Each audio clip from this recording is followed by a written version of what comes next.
Deputy Senate President Ike Ekweremadu has recounted the events that took place when the Republic of Biafra was declared. Ekweremadu, who turned 56 on Saturday, said he was 4 when it happened.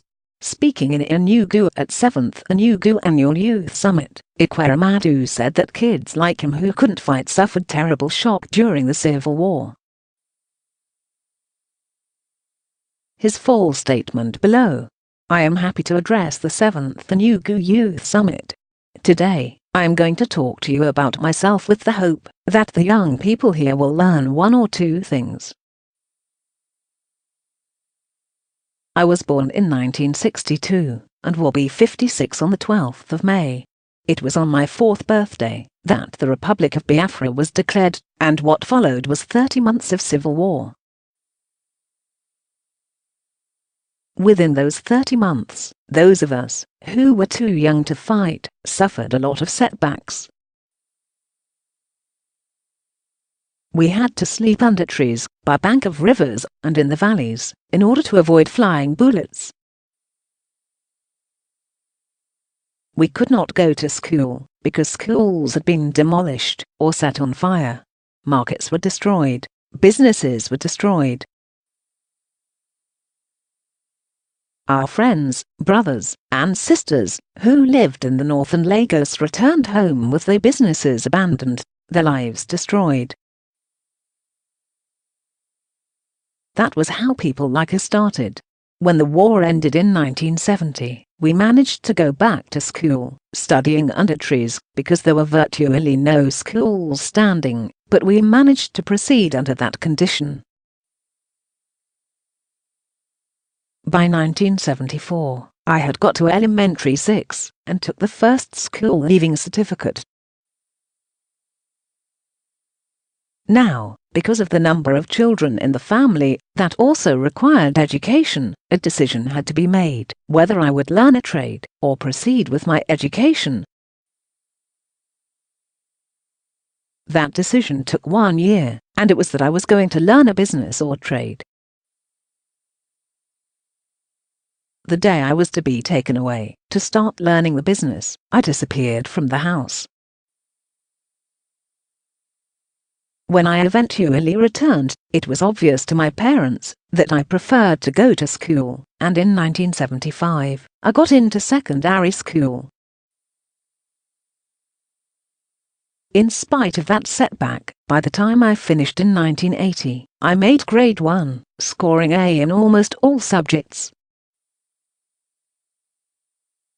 As it were in those days, if you did well in secondary school, you had the opportunity of teaching in secondary school.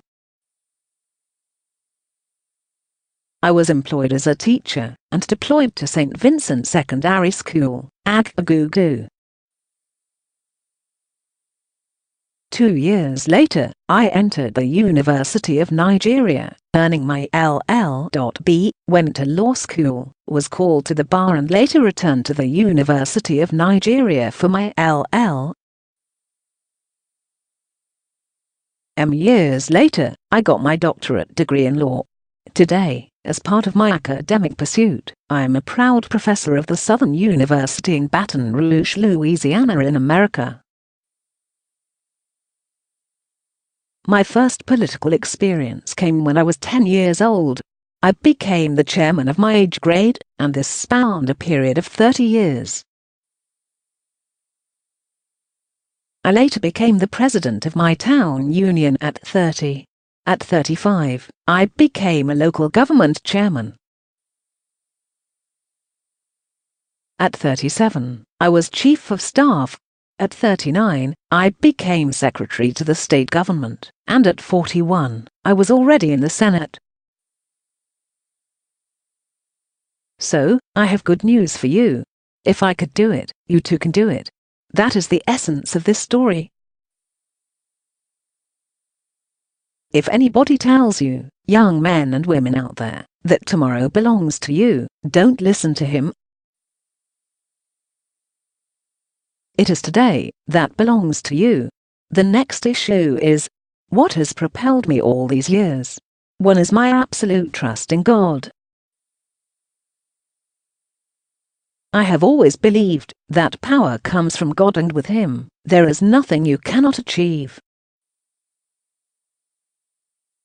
So, no matter what they tell you, it is only God that can determine your fate. He has the final say. But there must be principles that come with it. One is a sense of justice and equity. When I was the local government chairman, I made sure that whatever we did encompassed the various communities under my watch. When I finished my tenure, I was adjudged the best local government chairman in Enugu state. When I got into the Senate, I would not be just the senator for Enugu people where I come from. I would rather be the senator for Udi, Ezigu, Ochi River, Ogu, and Enugu. I have made sure that if there are electricity or water projects, they have to go round. When I became the deputy president of the Senate in 2007, one of the first major road projects we attracted was the Oji River Ogu Road, not Ogundibo Road. The second was the Ogundibo Mpiwik-Pankuakas Road. One day, I came back home and saw right in my village, the contractor had put asphalt on the road in front of my house. I called the Minister of Works and complained that the contractor had left the stretch from Ogundibo and started in front of my house. I said I don't behave that way and that they must remove that asphalt. I insisted and they removed the asphalt, left the road as bad as it was, and went and started where they should start. At the time I got into the Senate, there was no electricity in any part of Enugu whatsoever. So, when the government decided to put electricity in my place, there was also the same temptation to take the light from New Haven, Enugu, straight to my village. I told them that I was not interested, that I had to ensure that all the communities on the way to my village had light before it got to me. We wanted to do youth centre and we made sure that there is one in each local government. When we distribute human resources development, scholarship, every local government gets equal number. And Enugu doesn't get one extra. Now, the lesson here is that, when you are fair to people, they also respond in the same manner. Because I have been fair to all the local governments that make up my senatorial district, the people of Enugu West have graciously returned me to the Senate for 4 consecutive times, and if I want to go again, I am sure they will return me again.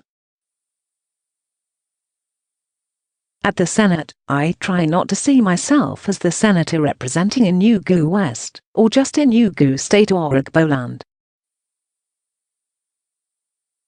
I see myself as a senator of the Federal Republic of Nigeria. That means that what concerns the people of Zamfara concerns me. What concerns the people of Sokoto also concerns me. And when Lagos is involved, I am also concerned. That was why I had to visit internally displaced persons, IDP, camps in Adamawa, Gombe, and other places to support and tell them that this too shall pass, for they are going through. I went also passed through between 1967 and 1970, and that it shall be well with them. Because of my pan-Nigerian attitude, my colleagues in the Senate in 2007 elected me as Deputy President of the Senate unopposed. In 2011 they repeated that. In 2015, even when my party was in the minority, and I was running against somebody from the mainstream party, my colleagues believed that I could still serve as the Deputy President of the Senate and they would be satisfied. In 2003, I got into the Senate, and I was also elected from the Senate of Nigeria, to represent my colleagues at the ECOWAS Parliament. In 2007, my colleagues rewarded me with the post of Deputy Speaker of the Parliament, and later in 2011, when it was Nigeria's turn to produce the Parliament's Speaker, I became the first Nigerian to hold the position of the Speaker of ECOWAS Parliament. Because the speakership of the Community Parliament is rotational in alphabetical order, the next Nigerian Speaker of the Parliament will emerge in nearly 60-year time. My point is that in whatever you do, try to be fair to all. In your home, treat your children equally. If you are president of a town union, ensure that there is equity. If you are a traditional ruler, do not discriminate between those from your village and those from other villages. And if you rise to be the governor of a state as a young man, remember that every part of the state is your concern. If you are president of Nigeria, it is important that you realize that every part of Nigeria is your constituency, and you need to treat them equally, with justice. If you do that, you won't harvest trouble, and Nigerians will not mind how many years you spend in power, or where you come from. They will give you all their support and solidarity. Finally, there is hope for all of you, the youth. I am a firm believer in the power of our youth. We will support all of you who desire to run for any office. One of the practical ways is to reduce the age limit for you to contest elections. We have amended our constitution and hopefully the president will sign it. Don't miss. Download Daily Post Android app and earn unlimited free airtime. Thank you for this opportunity to share my life story with you. God bless our youth. God bless Nigeria.